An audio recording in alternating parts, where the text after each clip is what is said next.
There is some groundbreaking news today. It sounds like Optic Pred is going to be having a temporary substitution for Huke coming back onto the team, and it sounds like Pred might be having some personal issues.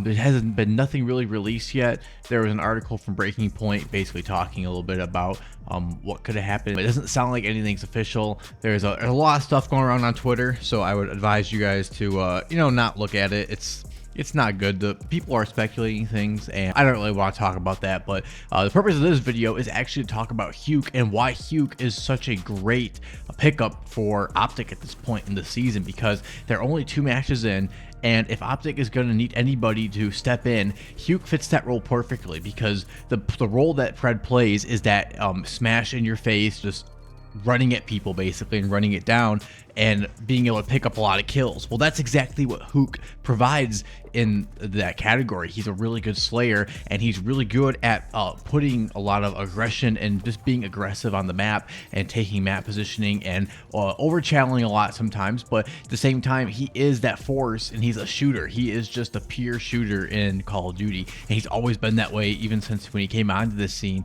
I believe back in either Call of Duty Ghosts or it was Advanced Warfare. He was just a monster on the map, and a big force to be and such a force on the map, it was hard to deal with him at times. So Huke coming back on the Optic for this role is going to be perfect for him, and I think under the right now it sounds like most of Optic is run with JP Karma, and Kenny is the in-game leader for the team, and I think that Kenny always brings out the best of his teammates when he is able to fully commit to this role that he has been in last year. Look, just last year, Optic won a major, and they also won champs, which was not very easy because they had a lot of issues after Major 4. So seeing where they're at the moment, and after they played really well against Cloud9 last week, so I'm hoping that they are able to pivot off of some of the things they've learned and some of the scrims they'll have this week and put up a good performance this weekend. And they don't have any really tough teams, but I do see Kyler being a good player for when they play tougher teams. I think that when they play the shooters and they play like LAT or Atlanta FaZe, Kyler is a guy that you want on your team. He's going to be that guy who is always getting aggressive and is going to be putting pressure on these guys like Simpa, Beezy, Hydra, and Scrap. And these guys, Huke is one of those guys that will just continue to chow you, and he does not care who you are or what's your name or what you've done. He will continue to chow you, and he is going to win a good portion of these chows. And especially paired with the Shotzzy duo, it's been proven many times that these two as a duo are great. Shotzzy is that I'm going to get behind you, I'm going to shoot you in the side, I'm going to get in your face at times, but I'm also going to be playing the sneaky area. So Shotzzy being able to activate off Huke's aggressiveness is going to be another thing to be watching out for. If you guys were able to watch in Modern Warfare 2 when they teamed on Optic as well, you were able to see this work really well.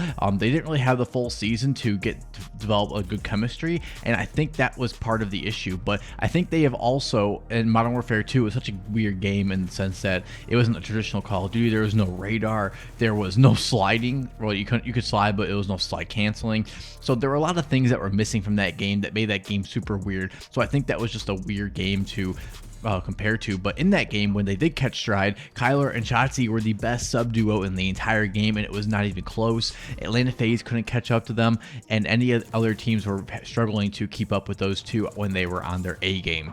And if you guys did not know, Huke and Shotzzy have previously teamed on Dallas Empire, which merged into Optic Texas, and they did win a world championship on that team with Crim6, Claystore, and Illy as well. And Illy was another name that I saw people throwing out that Optic could be picking up, and I think there's a lot of question marks still surrounding Illy. We don't really know if he's going to be healthy, if he's going to be as good as he once was. There's a lot of question marks that surround him, and a lot of the guys that Optic has previously teamed with, obviously Huke and Illy, have been those weird situations where you just never know what you're going to get sometimes. There are some pretty big wild cards. I think Huke this year, if you guys have watched scrims or if you guys have watched 8s or anything basically, Huke has just been a monster basically. And even playing when they scrim pro teams, Huke is dropping unrealistic numbers. He looks like he's just playing a glorified 8s out there while playing a full scrim against other pro teams. And I think this guy is the real deal this year. This game is meant for him. It's a in-your-face head bashing game that is going to allow him to open up the map and really be able to just run at people and just aim down sights and shoot at people, which is something that he excels in. He excelled in games like Advanced Warfare, and that is what this game gives that feel for, is just getting spawned and get a gunfight.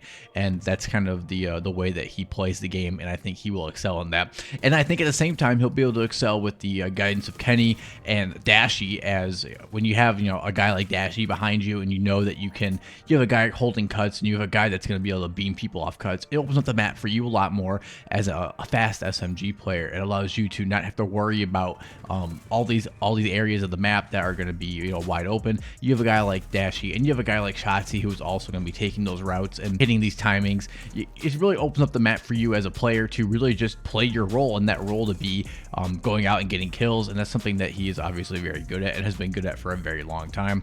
Last year was a weird situation for him in the Seattle Surge camp, and I don't know if you guys watched too much. The Surge camp was kind of weird. They actually did start turning up at the end of the year, and they actually had a really good team once they had 04 and Abuza, and Abuza kind of got over his beginning of the season his rookie anxiety, I would say.